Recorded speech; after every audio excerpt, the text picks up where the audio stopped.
সাসপেন্সেৰে ভৰা এক শ্বাসৰুদ্ধকৰ কাহিনী দুজন শিশুৰ দুঃসাহসিক অভিযানৰ কাহিনীৰে এখন উপন্যাস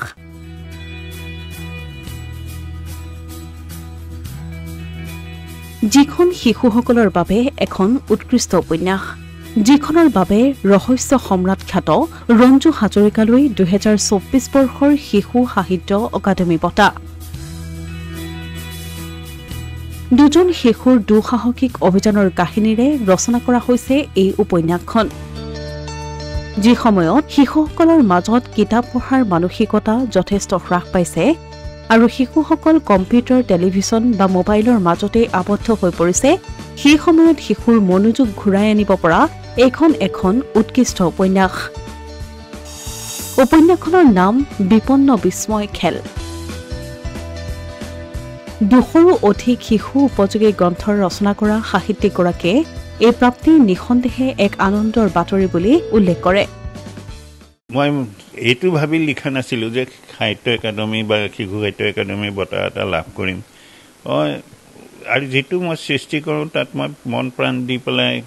লিখোঁ আৰু নিজে শিশু হৈ যাবলৈ চেষ্টা কৰোঁ শিশুহে শিশুৰ মনৰ ভাৱবিলাক বুজি পায় বিপন্ন বিস্ময় খেলখন শিশু দুটি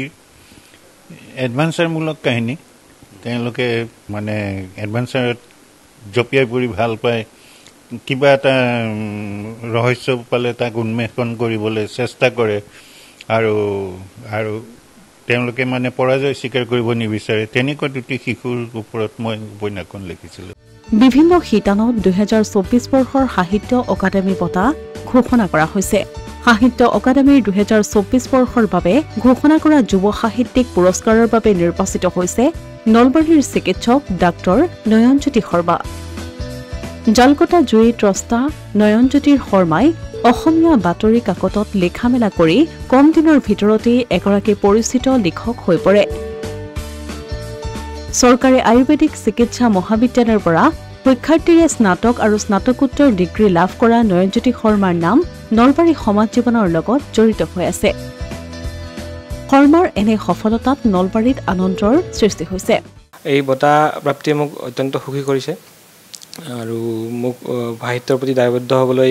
উৎসাহ প্ৰদান কৰিছে অনুপ্ৰেৰণা বুলি ক'লে আচলতে সৰুৰে পৰা কিতাপ পঢ়াৰ অভ্যাস এটা গঢ় লৈ উঠিছিল ঘৰত যিহেতু তেনেকুৱা পৰিৱেশ এটা আছিল ডক্টৰ ভবেন্দ্ৰনাথ শইকীয়া ডক্টৰ সৌৰভ কুমাৰ চলিহা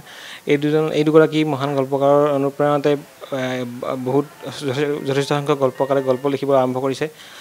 তাৰ উপৰিও মই অপূৰ্ব শৰ্মা ছাৰৰ নাম ল'ম অসমীয়া সাহিত্যৰ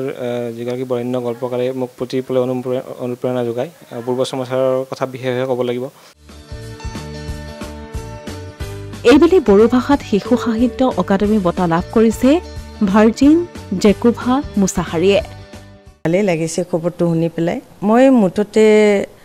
4খন কিতাপ উলিয়ালোঁ তাৰ পিছত মই যেটো এতিয়া মানে বঁটা ঘোষণা কৰা হৈছে সেইখন কিতাপ 2019ত বড়ো পাব্লিকেশ্যন বোৰ্ডে উলিয়াই দিছিল বড়ো সাহিত্য সভাই সেইখন কিতাপৰ নাম হৈছে বহুমা বৈনিবৈ মানে শিশু সাহিত্য খুদিয়া খন্থাই বুলি কয় বড়োত বহুমা বৈনিবৈ কাব্যগ্ৰন্থৰ বাবে অকাডেমী বঁটা লাভ কৰিছে মুছাহাৰীয়ে লগতে সেলফ মেড ৰাণী বড়োলৈ সাইখলুম শীৰ্ষক গল্প সংকলনৰ বাবে 2024 বৰ্ষৰ বড়ো ভাষাৰ সাহিত্য অকাডেমী যুৱ পুৰস্কাৰ ঘোষণা কৰা হৈছে বহুত ভাল লাগিছে কাৰণ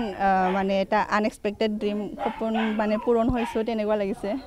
মই একচুৱেলি সৰুৰ পৰাই লিখিছিলোঁ যেতিয়া 7-8 মান ক্লাছৰ পৰা লিখা মেলা আৰম্ভ কৰিছিলোঁ বুক হিচাপে পাব্লিছ কৰিছোঁ 2018ত ফাৰ্ষ্ট বুক আছিলে তাৰপাছত ছেকেণ্ড বুকখন পাব্লিছ কৰিছিলোঁ 2020ত এইখন মানে মোৰ থাৰ্ড বুক হয় 2022ত পাব্লিছ কৰিছিলোঁ এইখন অসমীয়া প্ৰতিদিন ডিজিটেল ডেস্ক